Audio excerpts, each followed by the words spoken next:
And if you spread that time and your money and your mind share across 50 good things, none of those single good things will get enough to actually matter. You'll warm the ocean, but you can't do anything with a warm ocean, right? If you take it pot by pot and you put all your energy behind boiling one pot of water, can you do something with that? Yeah, because steam will move stuff, right? And that's the key. You got to focus. Now, does it matter? Does it work for Apple? Yeah, it works. And it doesn't work because they have cool products. It works because they're working in the marketplace. People who've invested in them are doing very, very well. People that work there love working there, right? So in 2008, they were #1 among Fortune 500 companies for total return to shareholders for the previous 5 years and for the 10 years prior. They were Fortune's most admired company in 2008 and again this year. And they were Fast Company's second most innovative company in 2008, fourth most innovative in 2009. They're the 28th most profitable Fortune 500 company in 2009. Their approach and their value of focus works, not just on a product basis, but it works for them financially. It works for them in terms of creating an environment that people want to be a part of, despite the fact that Steve Jobs tends to be a maniacal, crazy man in terms of leadership. All right. Next thing we have to do in clarifying our focus is, once we've kind of chosen our path and we've limited the number of goals that we're going to go after, you have to write the goal right. And that's a big problem for people. Good goal statement has to clearly define the performance gap, and it has to have a deadline for accomplishing the goal. What happens if you don't put a deadline on your goals? How come they don't get done? Okay? It doesn't the deadline, yeah, stuff comes up, right? Stuff keeps us from getting the most important goals done. Because we have, here's the thing. If you have a confrontation between stuff that's urgent and stuff that's important, what works? What wins? Why does the urgent win? Because it can win. But why do we go after urgent stuff instead of stuff that matters? Okay, tied to our emotions, tied to our desire to get instant gratification, right? When does the urgent stuff need to get done? Yeah, now or yesterday, right? It's late. Isn't that how it is? So when you're confronted with doing something that really, really matters, that's going to take you 3 months to do, or doing something that's overdue that really didn't matter, but it's pressing on you, it's like flying in your face like this, what do? You got to get rid of this. And how does it feel? Doesn't it feel good to check stuff off of a list even if it really doesn't matter? I mean, how many of you actually at the end of a day write down all the stuff that you did just so you can check it off and get that endorphin rush? Have you done? Raise your hand if you've done it. You guys know it. And the ones that haven't, you're lying. It feels so good. You literally get an endorphin rush when you check that stuff off. And so it feels good. Doesn't it feel good to fight fires if you're a firefighter? Do you get recognized if you rush into a burning building and, save people? How many firefighters get written up in the paper and get commendations for preventing fires? See the problem? Okay, so that's the thing we're dealing with in goal statements. All right, next thing we have to do as part of this is we've got to design the plays. We've got to figure out, how do we get from where we are to where we want to be? How do we close that performance gap in that timeline that we've allotted?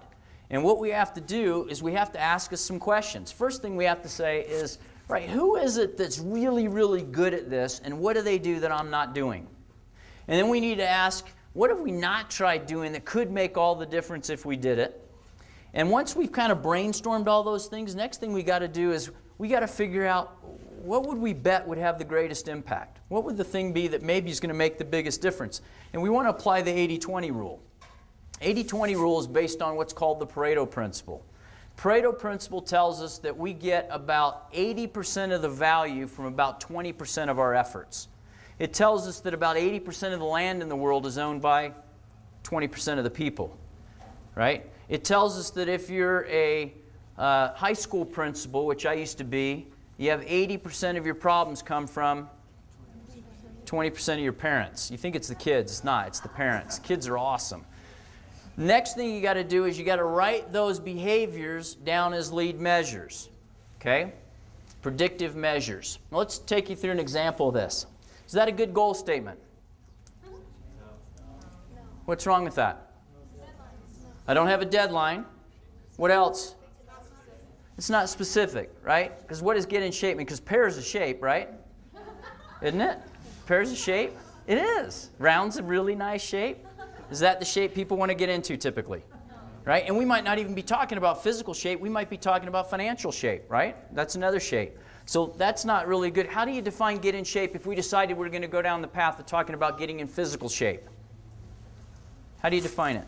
You could include a picture of what you want to look like. Okay, could be visual, could be picture, so it'd be about measurement, right? Could be waist size, could be dress size, could be, what else? Endurance. Could be endurance or speed. So, you know, can I run a marathon? Can I run a mile in a certain, speed, something like that? Could be cholesterol level, could be body fat percentage, right? Could be BMI. Lots of different ways to measure get in shape, right? What if we said that getting in shape was that we wanted to lose 10 pounds before, we hit the beach in June? That be a decent goal? Is it clear? Measurable? Deadline? Good goal statement. Okay, now let's think about people who are good at losing weight. What do they do consistently well that's predictable? Now, wouldn't you have to choose a strategy, right? How are you going to get from where you are to 10 pounds less? What are the options? Exercise with your basics. Okay, I was thinking liposuction first, right? Is that a strategy you could choose? It's an option. Some people might say, I'm not going to go down that path. So barring that, what else do you have to do? Exercise and what else? Diet. I mean, it's probably those two things. Now, are those clear? No. Because see, some people think the predictive measure for weight loss and getting in shape is that they've got a Gold's Gym Pass on their keychain. Is that predictive of success? No. Some people say, well, I got to go to the gym 3 times a week. Is going to the gym predictive of success or weight loss? No, because I see a lot of people and the only muscle they're working is their jaw muscle, right? So you need to be very specific about what are you going to do when you go to the gym, how many calories, what's your heart rate going to get to, what activities are you going to do, are you going to lift weights, are you going to do just cardio, what is it you're going to do? And then you might have to be very specific about diet. Now, some people will choose not to diet. I'm going to eat just the same. Well, if you choose that strategy, then what do you have to do? You've got to burn more calories. If you say, I'm not going to the gym, what do you have to do? You got to eat less. Or you could do a combination. You see the strategy? You got to think about what's my approach, and then you got to be very specific about how many calories will you take in. Now, how many of you know how much you weigh right now within 5 pounds? Okay, pretty easy, right? It's easy to know what the outcome measure is. That's really easy. How many of you know how many calories you've taken in today? Oh, a couple of you. How many of you know how many you've burned today? It's even less. It's harder, isn't it? That is the secret sauce of getting things done, is to know what's predictive of success and to be so clearly focused on doing those things that you know exactly whether or not you've done it. Because what you don't want to do is get to June 1st and you're at the beach and find out you don't look good in your swimsuit, right? That's the problem. So we want to know beforehand.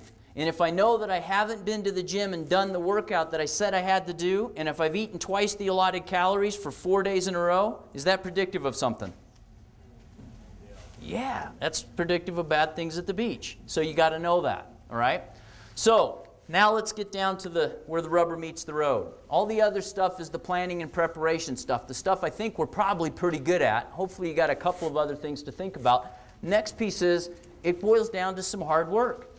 We got to play to win. And there's some components of playing to win. First thing, we got to keep score. Second thing, we got to huddle, and we got to do it regularly. Next thing we need to do is we need to complete our assignments. Once you leave the huddle, you've left with an assignment, you got to go get that assignment done, and then you have to persist no matter what happens. No matter what the competition does, no matter what kind of weather there is, no matter what happens, you have to stay after it if you want to be able to get her done.